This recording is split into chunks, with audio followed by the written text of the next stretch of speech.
Yo, what's up? Welcome to another build guide. So this is gonna be a build guide for the character Occultist, Cast on Crit, Forbidden Rite. We are using Cyclone to proc Cast on Crit. So this is a melee Cast on Crit, the most popular way to play it.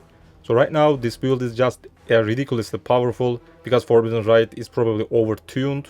So expect a nerf in 3.16 or maybe later on, I'm not sure. But obviously Cast on Crit builds are not cheap. Expect to spend some good amount. It's been a month, so maybe most people are waiting for this kind of builds right now. So if you have the currency, just go for that. Absolutely ridiculous. Just deletes everything in seconds. The DPS is like you are not playing in 3.15 because they nerfed everything, all the gems, whatever.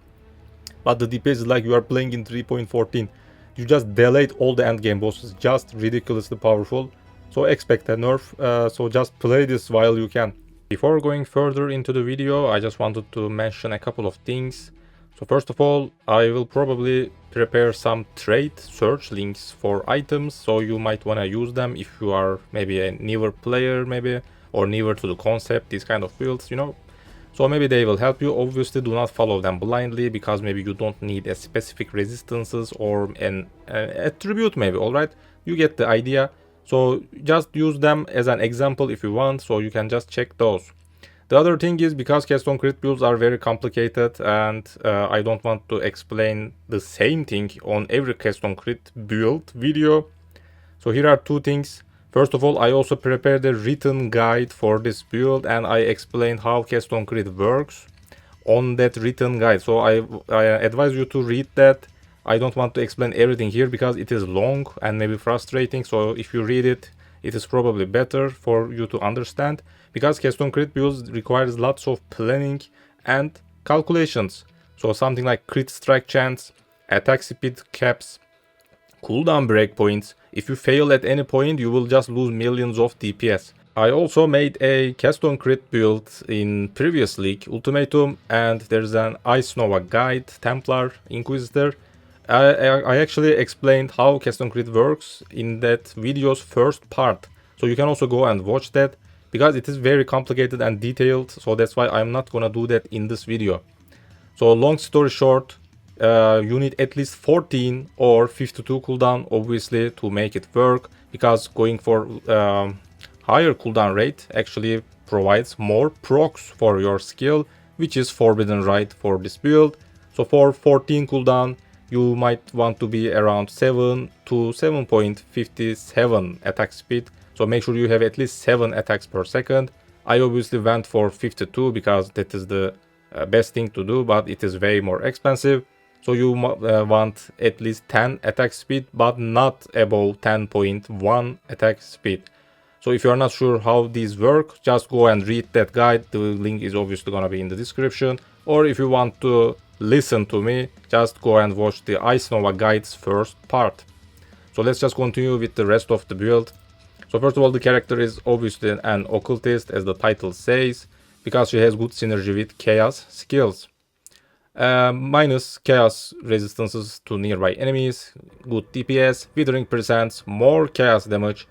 Chaos resist actually doesn't work for this build because we are playing as CI, Chaos Inoculation, because Forbidden Rite is a skill that actually hurts the user.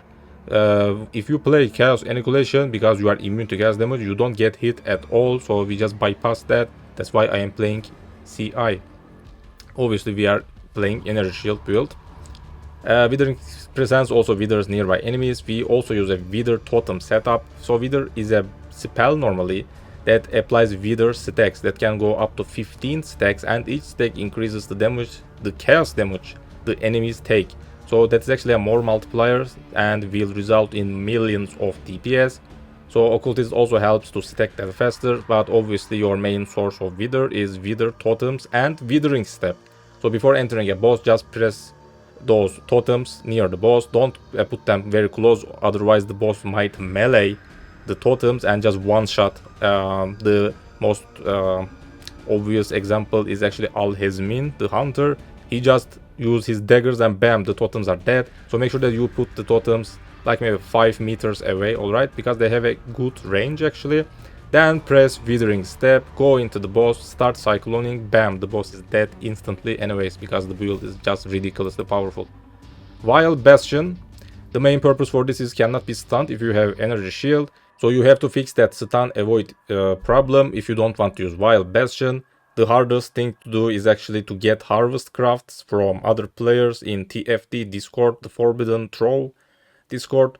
You can get harvest craft, put implicit on jewels and try to get 10% chance to avoid stun, and if you put 10 of those you will just be immune to stun. Some crazy people do that. If you want to do that, just go for that. If you are stun immune without this, while Bastion notable, you can actually use another good passive, something like Profane Bloom for extra clear because it provides explode, or Malediction for maybe a third curse, or maybe you can use a different chest piece. I'm gonna show that in a second obviously. So yeah, if you can fix that stun issue, you don't need Wild Bastion. But I didn't do that because it is hard. That's why we are using Wild Bastion. Finally, Forbidden Power, area of effect and damage per power charge. We are obviously stacking power charges, so we can also have some good crit because it is needed for cast on crit builds. We need 100% crit to be effective, and +1 maximum power charges, which is obviously good. How are we generating power charge? Obviously spending mana helps, so in maps just use some just start mapping and you will have those power charges immediately. But before entering a boss, if you want to min-max your DPS, if you want to just delete the boss instantly, you can just spam your totems before entering the boss, because obviously totem spawning consumes mana. Yeah, so every 200 mana you spend, you will just gain that power charge. So it will take like something like 30 seconds to start the boss, but you can do that, or just maybe weapon swap, use the shield that I'm gonna put the picture, throw the traps. I think that also works. So just make sure that you have those power charges ready before entering a boss. But in maps you don't need to do any of these. Just start cycloning, because Forbidden Rite also, cast on crit also, the triggers actually consume mana after 3.15 patch. So all these kind of triggers skills actually now cost mana. We also need to fix mana issue. Obviously I will just also mention that in a second. So yeah, while you started using your Cyclone, Forbidden Rite procs, you will just get that power charges, those power charges, immediately anyways in a map. So how to fix mana, let's just explain that, because I already mentioned. So because this is a melee build, we are actually using Cyclone. That's why our Cyclone actually hits just a little bit, and it is actually enough to leech. So we have, where is that? Mind Drinker notable on the talent tree. Make sure you get that. Obviously check path of building so you don't make any mistakes. Attack damage leech as mana. This actually helps with single target leech. Plus it also recovers 2% of mana on kill. So while mapping there is no way that you will get run out of mana. So here is one thing about this. So normally I am not using a mana flask. I haven't even used it once. But if you want to farm 100% delirium, which this character can do, I already did that. There's a video in my channel, or maybe in this video, I'm not sure. You can just do those kind of harder content, or some bosses with immunity phases, or something like Drox. He just takes reduced damage once he is down at the second phase. Because you are dealing less damage, you are actually leeching less mana. That's why sometimes you actually run out of mana on those kind of different encounters. If you want to fix that, just play with a mana flask, or just put a mana flask on your just make sure that you keep a mana flask in your inventory. Maybe if you just go for Drox or a higher delirium map, alright, something like that, where your damage will be actually lower, just use a mana flask on those maps. Maybe you can just do that. I haven't do that. I haven't even used that a mana flask in feared combat. You don't need it normally. But if you hit less for some reason, because the boss has a mechanic or whatever, you will actually leech less mana. Same thing goes for delirium maps, because the monsters are very tanky. If you want to kill the maps boss or those delirium bosses, Omniphobia, Cosis, you will actually deal less damage and you cannot actually leech mana. So a mana flask will fix that issue if you want to do those kind of maps. But normally you don't need a mana flask at all. Now that I'm gonna explain why I used which gear piece and what stats to look out for, but because I already have a detailed written guide, I'm not gonna go and explain how to craft these kind of items, because some of the items actually require some crafting. I already wrote that in the guide. So if you are not sure how to craft, how to get those pieces cheaper, make sure that you read the written guide. So first of all, weapon. I wanted to play with a scepter. That is the most popular way, because you can also use Overlord. Notable, that is a cluster jewel passive actually. So we can also get Fortify, that's why maces are better. You want a very fast mace, which is Karui Scepter, or there is actually a couple of more. You can just check the Gamepedia to see similar bases and craft your own scepter on those other bases if you want. But it needs to have 1.5 attack speed, because that is the faster scepter base. The other stats are spell damage, attack speed, because it's a cast on crit build, so you need to attack fast so you can hit those breakpoints faster, and crit multiplier. Those 3 stats are the only ones that you want. You can maybe go for +1 chaos gems if you are a better crafter than me, obviously. Finally, an open prefix to put hits can't be evaded, so you don't need to worry about accuracy at all, so your attacks won't miss at all. You are at 100% hit chance all the time. Shield, you want a high inner shield base, at least 250, maybe more than 300 depending on your budget, and that's the only thing that you want for defense layer. If your resistances are fine, you don't need to put any resist. And the other important stat is socketed gems have 10 or 15, it doesn't matter, they both work. Reduce reservation. This is where we are putting our auras, so we can have more auras active. Discipline for inner shield, zealotry for more spell damage, and precision for attack, accuracy plus crit chance. We don't need accuracy, we are just using this for crit chance. If your mana is not fine, because sometimes people level this to 20, but in this kind of builds you don't do that, at least not in this build, alright? Because if I level this to 20, I don't have much mana left. So you want to be at a comfortable mana level, because cast on crit procs consume lots of mana. That's why I do not level precision to level 20. I am playing with a level 5 precision only, so don't make that mistake. Lock it at a comfortable level. Helmet. Hubris Circlet is the best for inner shield builds, because it is the best inner shield base. For enchant, Forbidden Rite fires and additional projectile, that's what you want to buy obviously. Later on you need to craft your helmet on your own if you don't want to pay extra, because people will just sell this for profit, so you will probably pay way more than you should normally pay, alright? That's why I highly advise you to craft this. I already wrote that in the guide, go and check that if you don't know how to use Awakener Orb. I also have an Awakener Orb guide, the link is always in the description. You can also go and watch that if you want. So you just want to use Awakener Orb on a maximum power charge helmet, plus nearby enemies have -9 chaos resist. That's gonna provide you a lot of DPS. Chest piece, the only 2 things that you need: apply additional curse on a hunter base, and attack save crit again on a hunter base or on a elder base. So normally you can actually get this on a single base, hunter bases, so that's why you can easily find these kind of body armors. Because this was cheap, I also got something with frenzy charge on it, which is not needed for this build. I actually bought this, maybe I will just use it on another build later on. You actually do not need that, don't even search for that. Does that work? Yes, it helps with boss fights a little bit, but actually we are not generating frenzy charge. So let's just also explain that while we are at it. We are actually using Militant Fate with High Templar Dominus, which actually provides us inner conviction keystone on the talent tree. I'm using this in the slot near Mind Over Matter, so Mind Over Matter is now inner conviction. More spell damage per power charge. This character has 8 power charges, which is 24% more damage, a very huge boost. Gain power charge instead of frenzy charges, that's why you don't actually generate frenzy charges in this build.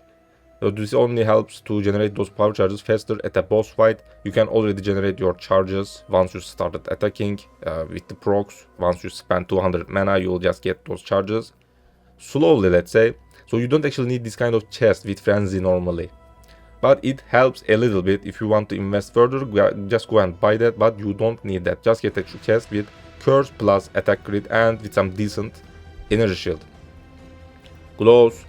A place to fix your resistances and put some dexterity, because this build will need that. plus energy shield. If you want a good base, fingerless set gloves are good because they provide spell damage. Boots, sorcerer boots are good, but if you maybe find something with other base, just go for that. Just try to get some energy shield because these kind of boots are actually expensive. Mine is actually doesn't have that much energy shield at all. If you need cooldown, if you are playing with 52 cooldown, you absolutely need to put that. A cooldown recovery rate, plus because you also need to attack faster for that 10 attack speed per second break point, you also need a tailwind. If you need any resist, also go for that, but that boots will get more expensive. Amulet, just put any attribute that you are missing if you want. Plus crit multiplier because this is a crit build. Plus I also got chaos skill gem level, so I can have more DPS. You can also get intelligence gems because Forbidden Rite is an intelligence gem. So try to get a lot of DPS. And finally, this doesn't have to be on your amulet. Aspect of Spider, you can also put this on your belt or rings, wherever you see fit.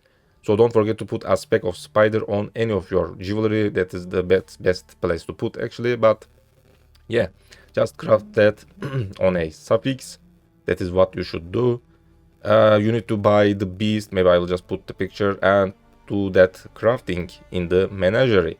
If your character is not ready, obviously get help from a friend, or yeah, just hop onto my Discord. Maybe one of the people in my Discord, or maybe me, can also help you. So yeah, don't try to kill the monster without any gear.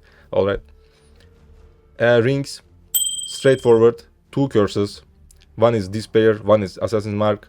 Also try to get Inner Shield, Resistances, and any missing stats. You will actually need some Strength. That's why I put Strength on one of my rings.